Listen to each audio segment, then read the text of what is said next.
Horst wint derby van Venray. Mogelijke reconstructie moord Fuad en Karim. Het is vandaag 8 september. Dit is het Pelemaasjournaal. Op zaterdag 11 oktober openen 7 forensisch psychiatrisch centra en klinieken hun deuren voor het publiek.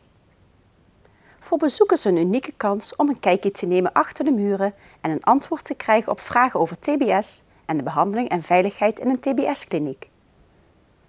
Ook de Rooise Wissel in Oostrum is te bezichtigen. Inschrijven voor de open dag is mogelijk via www.tbsnederland.nl. Inschrijven is verplicht en kan vanaf vandaag tot 28 september. De minimumleeftijd voor deelname is 12 jaar. Afgelopen zaterdag speelde SV Venray tegen Wittehorst in Horst de eerste wedstrijd in dit nieuwe competitieseizoen. Het was inmiddels 17 jaar geleden dat een dergelijke derby gespeeld werd. Het team van SV Venray had zich de start van het 70ste seizoen heel anders voorgesteld. Het enigste doelpunt in de wedstrijd was van de tegenstander uit Horst en viel in de tweede helft.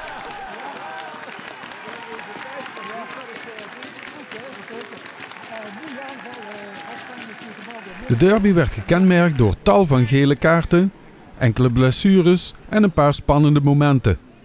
Toch leek in de eerste helft het voordeel aan de zijde van Venray te staan. De eerste helft zit erop. Hoe vond je de wedstrijd? Ik vond een mooie pot voetbal. Mooie entourage en ook. Venray wat sterker. Alleen hebben ze het nog niet kunnen afmaken. Maar ik hoop dat dat in de tweede helft gaat gebeuren.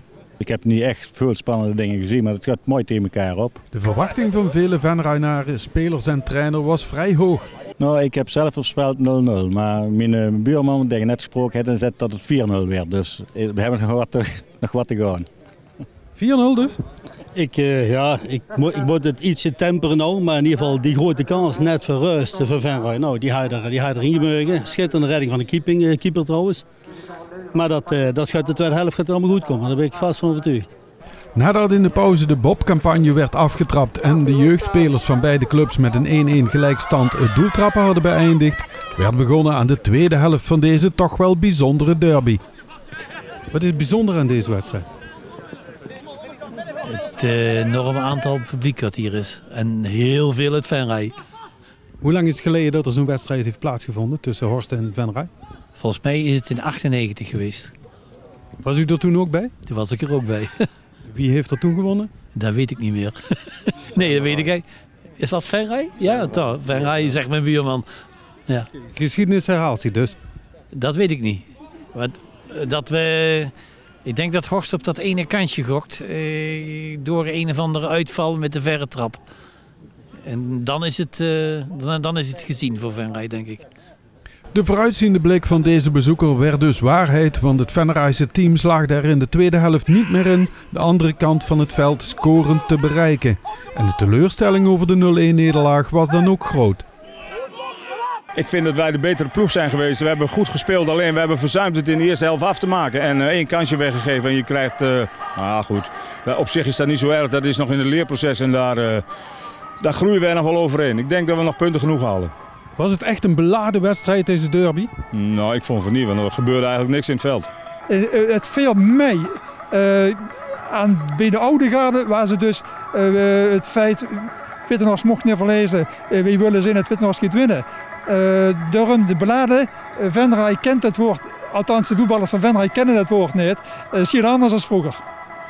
Beladen of niet, feit is dat het met meer dan 1500 bezoekers veel drukker was dan bij de reguliere wedstrijden.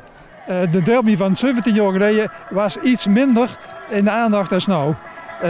Wittehorst voetbalde niet zo goed, Venray daarentegen wel. Men wist van tevoren dat Wittehorst ging verliezen. En dat gebeurde dus ook. Venray wordt toen kampioen. Maar toen de Wittehorst degradeerde, dus die machtsstrijd was er toen helemaal niet. Wittehorst leed het maar op zijn beloop. We wisten dat Venray beter was en het is zo ook gebeurd. En dus nu na 17 jaar is het vandaag weer herrezen, zou ik zeggen. Revanche dus? Ja, revanche. Dat is dus bijzonder goed dat we gewonnen hebben, laat het zo zeggen. Ja, ze hebben er ook voor gestreden, eens even. Dus ze hebben denk ik terecht gewonnen, want ze hebben een keer gescoord en wij niet. Er komt wellicht een reconstructie van de Venraayse moordzaak in de loods aan de Poststraat.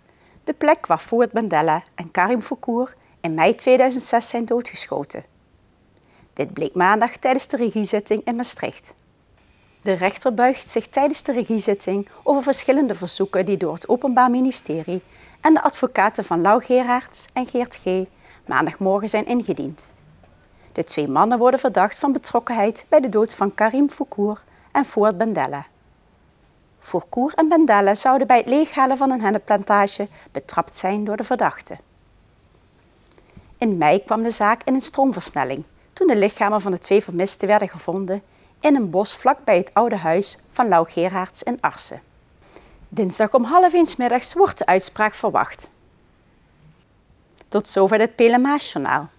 Deze uitzending wordt herhaald tot en met dinsdag 6 uur 's avonds. Om 7 uur is er weer een nieuw journaal.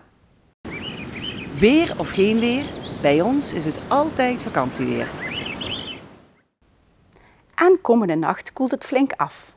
Morgen overdag is er een afwisseling van wolkenvelden en opklaringen.